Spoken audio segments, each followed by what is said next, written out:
राम दोस्तों, मैं भगवान राम का वंशज अभयवीर आपका आपके चैनल में हार्दिक स्वागत एवं अभिनंदन करता हूं। दोस्तों, आज मैं आपको विश्व स्तरीय एवं एयरपोर्ट की तर्ज पर बने अयोध्या धाम रेलवे स्टेशन के सेकेंड फेज के सबसे नए निर्माण कार्यों के विषय में सबसे नवीनतम एवं एक्सक्लूसिव जानकारी प्रस्तुत करूंगा। सामने आप देख सकते हैं कि एयरपोर्ट की तर्ज पर विकसित अयोध्या धाम रेलवे स्टेशन का यह सबसे नवीनतम एवं मनमोहक परिदृश्य है और आप यहां देख सकते हैं कि हाईटेक सुविधाओं से युक्त इस परिसर को काफ़ी अधिक सुंदर बनाया गया है और यहां पर एंट्री गेट को भी पूरी तरीके से सुरक्षा मानकों के आधार पर निर्मित किया गया है और यहां पर सामानों की पर्याप्त रूप से जांच की जाती है और जांच करने के पश्चात ही श्रद्धालुओं को परिसर में प्रवेश प्राप्त होता है। और इस परिसर में आप देख सकते हैं कि मध्य भाग में गिलहरी की अद्भुत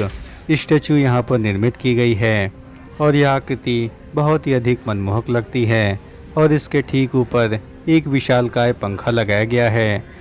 जो कि संपूर्ण परिसर को पूरी तरीके से हवादार एवं ठंडा बनाए रखता है और इस परिसर को पूरी तरीके से वातानुकूलित किया गया है और एयरपोर्ट के मानकों के आधार पर ही इस भव्य रेलवे स्टेशन का निर्माण कार्य किया गया है। और इसके बारे में हमें यह भी जानकारी प्राप्त हुई है कि पर्यटकों की सुविधाओं को ध्यान में रखकर 430 करोड़ की लागत से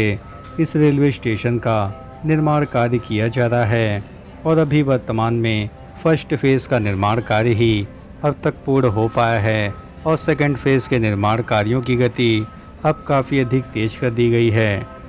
अयोध्या धाम रेलवे स्टेशन की जो सबसे बड़ी विशेषता सामने आई है कि यहाँ पर यात्रियों की ज़रूरत के मुताबिक हर प्रकार की सुविधाएं उपलब्ध कराई गई हैं और यहाँ पर बुजुर्गों तथा बीमार यात्रियों तक के लिए अलग से प्रबंध किए गए हैं और इस स्टेशन पर प्रतिदिन 1 लाख से अधिक यात्री आराम से आवागमन कर सकते हैं और साथ ही राम मंदिर निर्माण कार्यों के पूर्ण होने के पश्चात यहाँ पर भारी संख्या में श्रद्धालुओं का आवागमन होता रहता है और इसकी क्षमता बहुत ही अधिक पहले कम थी, लेकिन यहाँ पर अब कनेक्टिविटी बढ़ाने का काम काफ़ी तेज़ी से किया जा रहा है और उत्तर प्रदेश सरकार ने रेलवे स्टेशन को एक आधुनिक और भव्य बनाने के लिए रेल मंत्रालय से आग्रह किया था और जिसे 2019 में पूरी तरीके से स्वीकार किया गया और 2023 में अयोध्या रेलवे स्टेशन को अमृत भारत योजना में शामिल कर लिया गया और इस योजना में शामिल स्टेशनों को भविष्य की ज़रूरतों के हिसाब से विकसित किया जाता है और आवश्यक विस्तार भी इसको प्रदान किया गया है। सामने आप देख सकते हैं कि यह स्टेशन परिसर का दूसरे मंजिल का परिदृश्य है और आप यहाँ देख सकते हैं कि किस प्रकार से दूसरे प्लेटफार्म को विकसित करने के लिए यहाँ पर छत का निर्माण कार्य किया जा रहा है और वर्तमान में इसके निर्माण कार्यों की बात करें तो लगभग 50% के आसपास इसका निर्माण कार्य अब तक हो पाया है, क्योंकि जो दूसरा स्टेशन है वह पहले स्टेशन से काफ़ी अधिक बड़ा निर्मित किया जा रहा है। अतः यहाँ पर निर्माण कार्यों में कम से कम 3 वर्ष का समय लग सकता है, क्योंकि इसके विस्तारीकरण के साथ साथ नए प्लेटफार्म को बनाने एवं उसकी जो निर्माण लागत है वह लगभग 307 करोड़ के आसपास आने वाली है और पहले चरण में 131 करोड़ की लागत निर्माण कार्यों में आई थी, लेकिन यह निर्माण कार्यों की लागत 3 गुना से अधिक बढ़ चुकी है, क्योंकि यह परिसर काफ़ी अधिक विशाल बनाया जा रहा है और साथ ही यहाँ पर इलेक्ट्रिफिकेशन के कार्य भी पूर्णता की अवस्था में बढ़ रहे हैं ताकि यहाँ पर वंदे भारत ट्रेनों का यहाँ पर पहले से ही ठहराव होता रहा है, लेकिन इसे और भी अधिक सुरक्षित एवं परिपक्व बनाने के लिए यहाँ पर बड़े स्तर पर बड़ा स्टेशन निर्मित किया जा रहा है।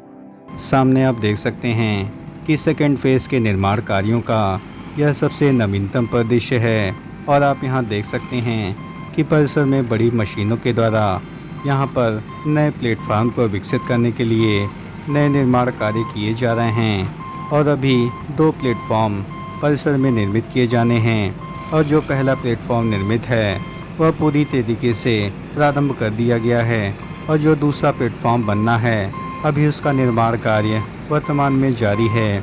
और यह पहले के प्लेटफॉर्म से काफ़ी अधिक बड़ा बनाया जा रहा है। और आप यहाँ देख सकते हैं कि यहाँ पर किस प्रकार से निर्माण गतिविधियों को काफ़ी अधिक तीव्रता से किया जा रहा है। और 5 अगस्त 2020 को प्रधानमंत्री मोदी द्वारा इसकी आधारशिला रखी गई थी और जिसके बाद यहाँ पर विद्युतीकरण और रेल लाइन के दोहरीकरण का काम काफ़ी तेज़ी से किया गया है और अब तक लगभग 70% से अधिक दोहरीकरण का काम पूर्ण हो चुका है और पूरी लाइन का इलेक्ट्रिफिकेशन अब तक 90% के आसपास पूरा किया जा चुका है। साथ ही पुराने भवन के निकट नए भव्य भवन को भी लगभग बनाया जा चुका है और अब सेकेंड फेज के निर्माण कार्यों को अंतिम रूप प्रशासन के द्वारा प्रदान किया जा रहा है। संपूर्ण अयोध्या रेलवे स्टेशन के कुल क्षेत्रफल की बात करें तो इसे 1 लाख वर्ग फीट में बनाया गया है, जो कि मौजूदा इमारत के क्षेत्रफल से लगभग 10 गुना से अधिक है। और नई इमारत में 3 मंजिलें हैं और स्टेशन के प्लेटफार्मों के साथ साथ पूरे क्षेत्र का नवीनीकरण वर्तमान में किया जा रहा है और एक नई 4 लेन पहुंच सड़क बनाई जा रही है, जो कि अधिक कनेक्टिविटी के लिए स्टेशन को शहर के परिसर से मौजूदा सड़क के साथ साथ बाईपास राजमार्ग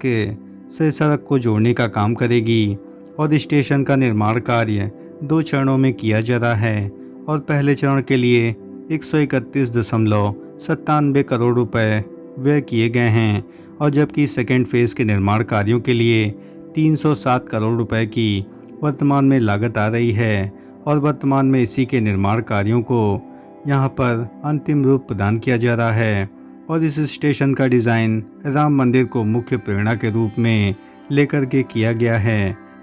इस रेलवे स्टेशन के मुख्य छत पर 2 शिखर बने हुए हैं, जो कि नेपाल के जानकी मंदिर से संकेत लेते हैं और साथ ही शिखरों के बीच 7 मंडपों के निर्माण कार्य किए गए हैं और नई इमारत की 3 मंजिलों में से भूतल में एक प्रवेश मार्ग, प्लेटफॉर्म क्षेत्रों में जाने से पहले यात्रियों के इकट्ठा होने के लिए एक केंद्रीय क्षेत्र और कई यात्री पारगमन द्वार, टिकट तथा सामान काउंटर, पर्यटक सूचना केंद्र, लाउंज तथा शौचालय जैसी सभी सुविधाएं परिसर में आपको देखने को मिल जाएंगी। और साथ ही पुरुषों महिलाओं के लिए एसी तथा नॉन एसी दोनों अलग अलग प्रतीक्षालय यानी वेटिंग हॉल यहाँ पर बनाए गए हैं और जिसमें प्रथम तथा द्वितीय श्रेणी के भी यहाँ पर वेटिंग हॉल निर्मित किए गए हैं और इसमें एक फूड प्लाजा तथा 4 रिटेल स्टोर भी हैं, जहाँ पर आप अपने मनपसंद व्यंजन का आनंद ले सकते हैं। और यहाँ पर पहली मंजिल पर एसी तथा नॉन एसी, सामान्य तथा प्रथम द्वितीय श्रेणी महिला प्रतीक्षालय भी निर्मित किए गए हैं और दूसरा यहाँ पर फूड प्लाजा पुरुषों तथा महिलाओं के लिए अलग अलग के यहाँ पर रहने के स्थान होंगे। और नई इमारत के बाहर एक बड़ा पार्किंग एरिया बनाया जा रहा है, जिसमें एक टैक्सी बूथ भी निर्मित किया जाएगा। और नई इमारत के भूतल प्रथम तल के दोनों में वीआईपी लाउंज तथा टॉयलेट भी भव्य तरीके से बनाए गए हैं, जो कि बहुत ही बेहतरीन सुविधाओं से युक्त और साफ सुथरे हैं। और साथ ही स्टेशन पर 240 सीढ़ियाँ यानी एस्केलेटर भी बनाए गए हैं और इसमें लिफ्ट, रैंप, व्हील चेयर पहुँच तथा आपातकालीन सुविधाएं भी इसमें शामिल की गई हैं। और इस इमारत को बनाने में पर्यावरण का भी विशेष तौर पर ध्यान रखा गया है और स्टेशन पर बिजली के लिए पूरी तरीके से स्वच्छ नवीकरणीय ऊर्जा संसाधनों का उपयोग किया जा रहा है। और बिजली के लिए इसकी छत पर सोलर पैनल तथा एलईडी रोशनी तथा छत के माध्यम से प्रचुर मात्रा में प्राकृतिक प्रकाश की व्यवस्था, सीसीटीवी कैमरे, उचित अपशिष्ट निपटान उपाय, जल प्रबंधन तकनीक तथा वर्षा जल संचयन तथा एक सीवेज उपचार संयंत्र तथा यात्रियों की सुविधा के लिए परिसर में हरियाली को भी विशेष तौर पर ध्यान दिया गया है। और दूसरे चरण में पटरियों के ऊपर एक कॉन्कोर्स का निर्माण कार्य भी वर्तमान में किया जा रहा है और 2 नए प्लेटफार्म को जोड़ने से प्लेटफार्मों की कुल संख्या बढ़ करके अब तक 5 हो जाएगी। और वर्तमान में अयोध्या में केवल 3 प्लेटफार्म ही पूरी तरीके से चालित थे, लेकिन इनकी संख्या 5 होने से यहाँ पर कई ट्रेनों का आवागमन काफ़ी अधिक आसान हो जाएगा। और दक्षिणी हिस्से में एक नया स्टेशन भी भव्य तरीके से बनाया जा रहा है, जो कि नए स्टेशन से भी काफ़ी अधिक बड़ा होगा और इसमें पार्किंग की जगह भी काफ़ी अधिक बड़ी रखी जाएगी और दूसरे चरण का निर्माण पूरा होने में लगभग 2 से 3 वर्ष लग सकते हैं। दोस्तों, विश्व स्तरीय सुविधाओं से युक्त अयोध्या धाम रेलवे स्टेशन के सेकेंड फेज के निर्माण कार्यों के विषय में हमारे द्वारा दी गई जानकारी यदि आपको जरा भी पसंद आई हो तो इस चैनल का हृदय से समर्थन करें। इस चैनल को लाइक करें, शेयर करें एवं सब्सक्राइब करें और कमेंट बॉक्स में जय श्री राम जरूर लिखें। धन्यवाद। राम राम राम राम।